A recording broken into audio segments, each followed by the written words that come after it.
Welcome back to Rudy's 1/6 World for episode 8 of our Retrospective Showcase series, where we take a look back at some older figures in my collection. And today, we're going to be taking a look at Jake Sully from James Cameron's Avatar. Now, Avatar does have the honor of being the top grossing movie of all time, although it was briefly dethroned by Avengers Endgame. But it was a huge hit, and I think there's still clearly an interest in this franchise, as shown by the success of the re-release in theaters. And James Cameron has spent the past 12 years focused exclusively on the continuation of the Avatar franchise, with I think he's got 4 sequels currently planned, starting with The Way of Water releasing this year. Now, this figure is 11 years old at this point in time, and if memory serves, I don't think it was actually a huge seller at first, which again was a little surprising given the popularity of the movie. Although I do know there were a number of people that had issues with it, so that may have contributed to the original reception of the figure.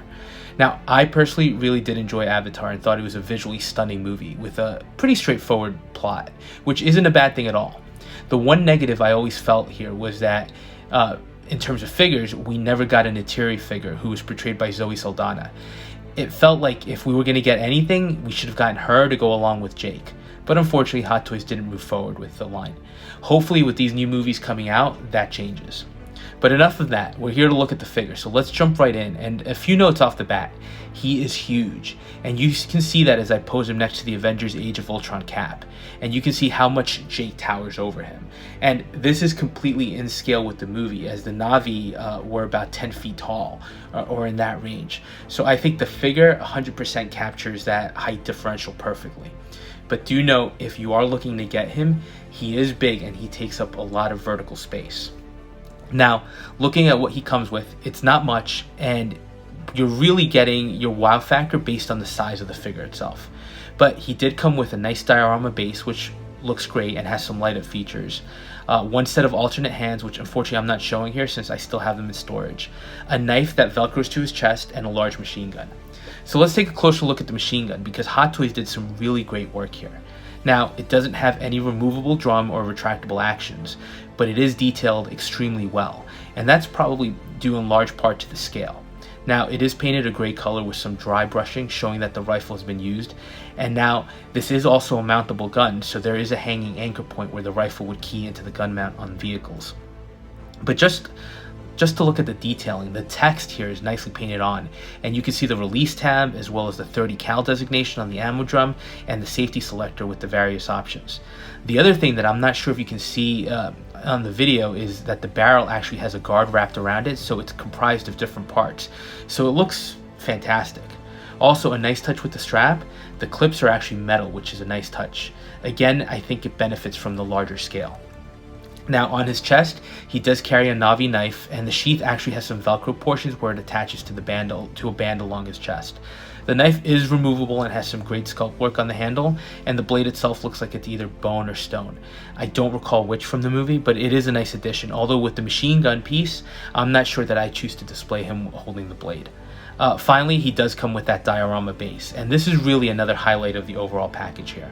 It does have a light up feature, which we'll get into shortly, but looking at the base, it's a piece of the ground with a tree trunk projecting out, and the trunk has some translucent green plant life from Pandora. The ground also has some fern-like leaves sticking out and draping over, and some other blue translucent plants in front of a rock outcropping. So paint apps on all of these, great, and the work on the plants is really nice with them really feeling natural. So figure looks great posed on it, but what really shines is when you light it up, and it really does bring this space to life.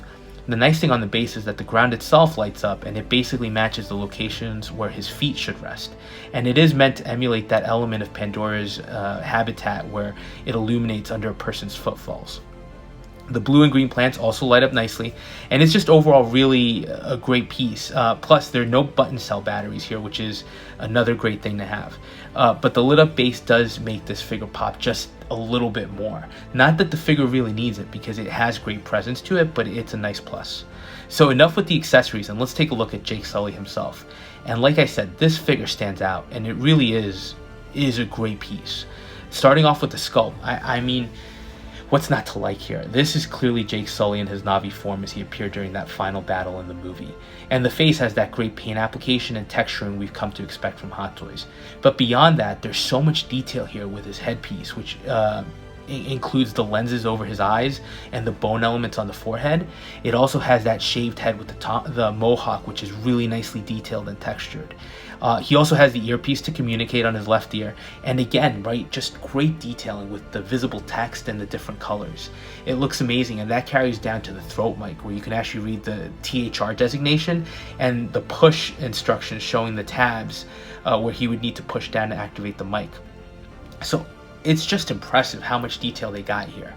He also comes with a chest rig that has grenades that can be removed and a plastic waist guard, which is really detailed, and if you didn't see this in hand, it would almost seem like they actually made it out of fabric. It's just that good. He also has the loincloth with a bunch of beads hanging, and these are actual beads, so the attention to detail again is amazing.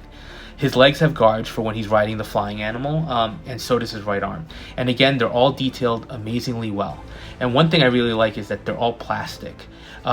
So there's no pleather here at all, so I don't think the figure's going to have major deterioration. I think there's going to be some nice longevity here. Now, looking at the back of him, I've said this numerous times before, be it on figure reviews or my first thought videos, I am not a fan of actual rooted hair. Most of the time I feel like it doesn't look right or requires a ton of work to get the proper drape. So I prefer the plastic molded hair. But here, wow. I mean, wow. Doing these retrospective reviews is personally really great because sometimes you can forget how good these figures are and forget how good the work is that Hot Toys has put into it. The back of the head, I think, is a work of art. I mean, he's got all his hair braided up, and not only is the hair braided, but you have tons of beads, you have blue and yellow braids, you've got feathers, and they're actually really real feathers. And of course you have the long ponytail, which they used to bond with each other and with the wildlife on Pandora. And it's just all amazingly well done. And even after almost 12 years of having him, everything still looks intact and impressive. Now, the body is plastic, but overall the joints don't really detract from the figure. And again, there's a great job here with the paint applications, with the subtle blue striping. It's almost like tiger striping on his legs and arms, and the camo war paint on his face and the neckline. Even his tail has some great apps. The legs are a little difficult to pose, not gonna lie about that, but he just looks impressive overall. So overall thoughts as we look at some additional poses are that he is an amazing figure and definitely feels like a highlight in the collection. Like I said before, no figure is perfect, and Jake Sully is no different. For example, he comes with a clear pole and waist clamp, and it helps, but I think this figure would have benefited from one of the flexible flight poles to really achieve some dynamic poses. The other negative here really involves the legs.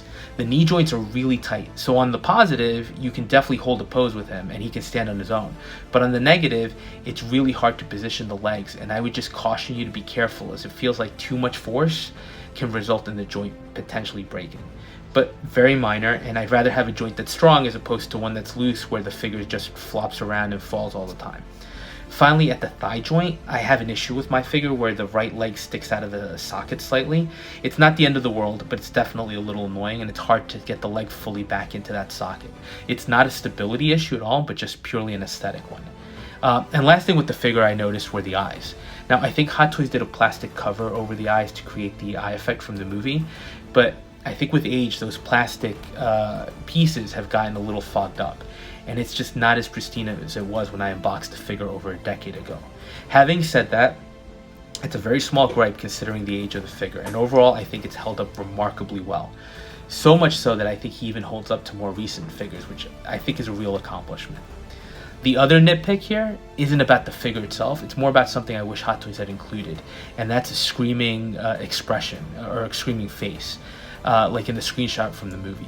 With the final battle look, I think it would have just gone great and been a good addition to have that kind of option to give him that intensity.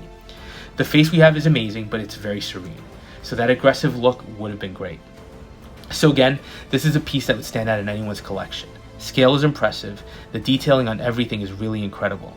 This is what I think would be a centerpiece with massive shelf presence. This is something that just draws people's attention to it, so I love having it. And if you are thinking of getting it, I don't think you could go wrong. Only thing is, with Avatar 2 on the horizon, I'm hoping that Hot Toys will be revisiting the line and producing some additional figures from the movie. And if they do, I hope we finally get an Atari. So that's a quick look at Jake Sully from Avatar. What do you think about the figure? Do you have him? And if you do, has he held up? Are you excited about the upcoming sequels? And if you are, do you think we'll get some other figures? Let me know your thoughts, and as always, if you are enjoying the content, please go ahead, like, comment, and subscribe. and we'll touch base on the next video.